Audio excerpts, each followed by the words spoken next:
Hello, আসসালামু আলাইকুম viewers. কেমন আছেন সবাই? আলহামদুলিল্লাহ, আমি ভালো আছি। আশা করছি আপনারাও সবাই ভালো আছেন। প্রথমেই সবাইকে জানিয়ে নিচ্ছি মা দিবসের শুভেচ্ছা। আল্লাহ সকল পিতামাতাকে সুস্থ রাখুক, ভালো রাখুক, এই কামনা করছি।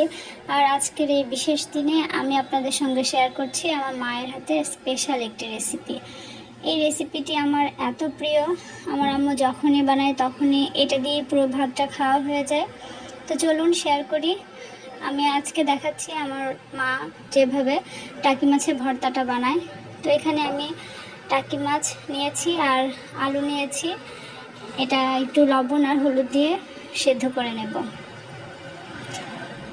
একদম পানি শুকিয়ে আসা পর্যন্ত সেদ্ধ করে নেব। নিয়ে খুব সুন্দর করে মাছের কাঁটাটা বেছে নিতে হবে। এই কাজটা একটু ধৈর্য নিয়ে করতে হবে।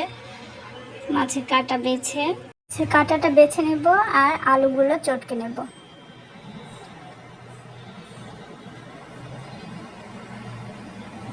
এই তো আমার মাছের কাঁটা বেছে নেওয়া শেষ আর আলুগুলো চটকে নিয়েছি। এখন চলে যাব রান্নার প্রসেসে।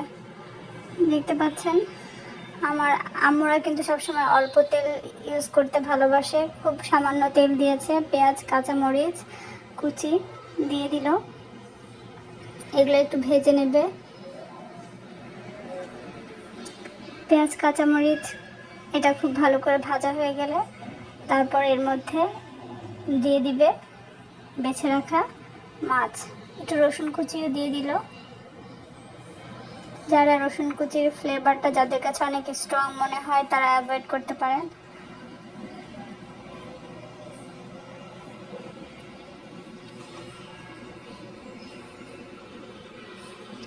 এবারে কিন্তু আমার আম্মু দিয়ে দিচ্ছে বেছে রাখা মাছ আর যে আলুগুলো সেদ্ধ করেছিলাম চটকে নিয়েছে, দুটোই একসঙ্গে দিয়ে দিল এই পেঁয়াজ কাঁচামরিচ আর রসুন কুচির মধ্যে। এবার এটাকে খুব ভালো করে ভেজে নেবে।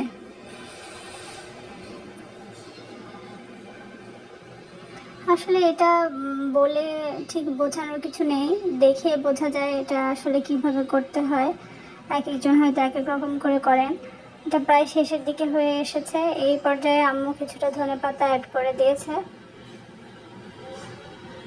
একদম শুকনা শুকনা করে নিতে হবে ভাজা ভাজা। আর নিচে যেগুলো দেখতে পাচ্ছেন ওগুলো যখন এটার সঙ্গে ঠান্ডা হয়ে যাবে খুব সুন্দর করে ওগুলো উঠে আসবে।